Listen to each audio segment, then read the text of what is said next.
Minneapolis Mayor Jacob Frey speaking on the federal government's operation in his city during the 94th winter meeting of the U.S. Conference of Mayors happening right here in D.C. Let's listen in.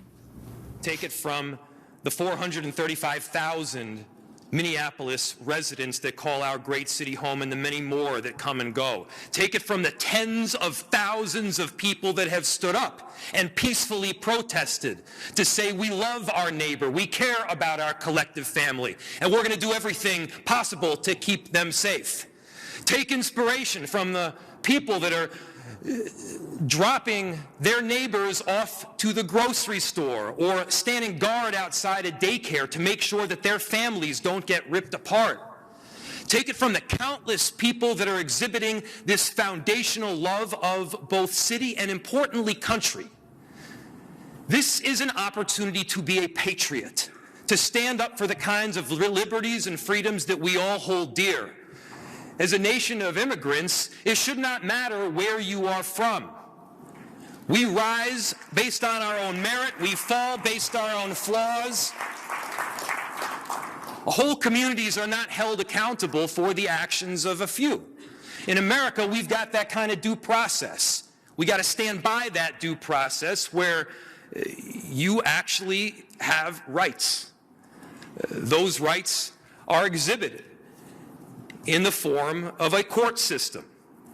And the battlefield that we need to be operating on is that court system right now. Look, in cities, we have laws that we abide by. We have work that we need to do. And the reality is you can't exercise the extraordinary power that the federal government has to force nationwide outcomes on localized issues, leaving our own citizens as collateral damage in a hostile negotiation. By their own words, what we've seen this administration push for is this whole concept that might makes right. That might makes right. Stephen Miller has pushed for this concept, calling it the iron law of the world. That might makes right. Stephen Miller is wrong. Time and again,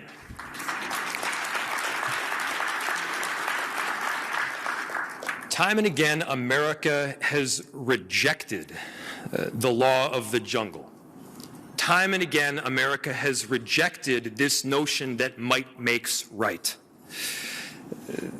That notion and that belief that we are of something greater than simply force has allowed our country to rise in international influence and allowed great cities to be laboratories of democracy. We must reject the notion that might makes right again and again. We must understand that it is not the clash of iron that furthers the notions of democracy, but it is the intense battle of ideas. Might does not make right. In cities, we all recognize that ideas make right. And so, from Portland, Maine, to Portland Avenue in Minneapolis, to Portland, Oregon, mayors, we do not back down to bullies. We stand up for democracy. We understand that the common ideals that we hold are essential to the endurance of our great republic. This may not have been a battle that we signed up for. Each and every one of us entered public service for a different reason. Some of us entered to keep our cities safe. Some of us entered because we love to build affordable housing. Some of us entered because we care about climate. But now is also a moment where we all got to stand together. You have this unique relationship with the American electorate. This is more important than being a Democrat or a Republican. This has to do with our day-to-day lives, who we are as a people, who we are as a democracy, and who we can be as American citizens. Mayors have that important role. I know that you will carry it out, and I cannot be prouder to be part of this tremendous team. And so, on behalf of all of these incredible Minneapolis residents that are going through a very difficult time right now, to say the least, thank you. on behalf of the next city and the city after that that may experience this kind of invasion, thank you. We got to hold rock solid. We cannot back down. Our cities, our mayors are what will hold this democracy together. Thank you so much.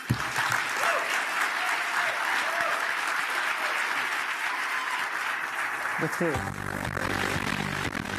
All right, you can see there Minnesota's mayor, Jacob Frey. He was actually speaking at the winter meeting of the U.S. Conference of Mayors and talking about what's happening on the streets of his city right now at a time where Tom Homan, the border czar, has been brought in to change things up.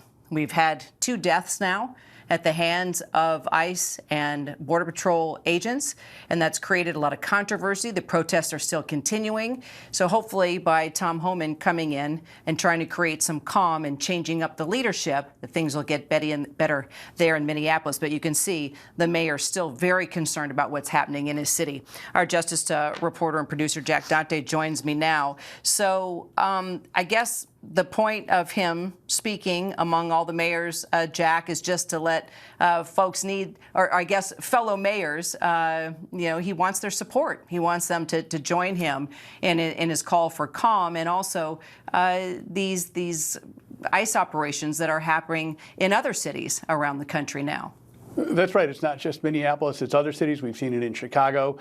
We've seen it in Maine. We've seen it in Portland. We've seen it in other cities as well. And, his theme was might does not make right.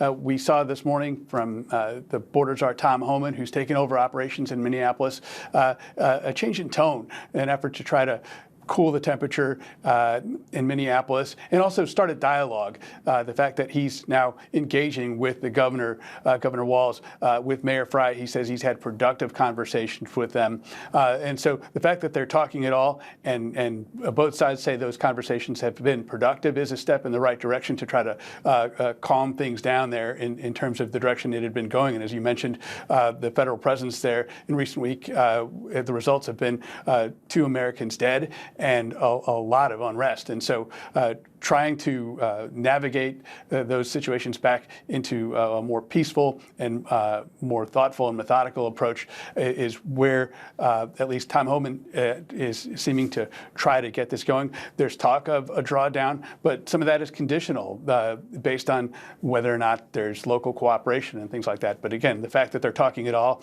is a step, it appears, in the right direction.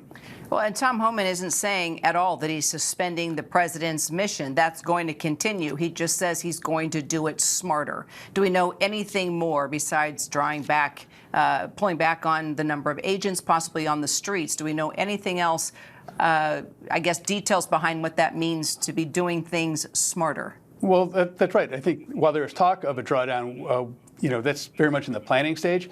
But he did talk about an emphasis on more targeted enforcement and more work with an effort to get people who are already in custody. Frankly, there's people who are in jails that Minnesota officials have already been turning over to ICE.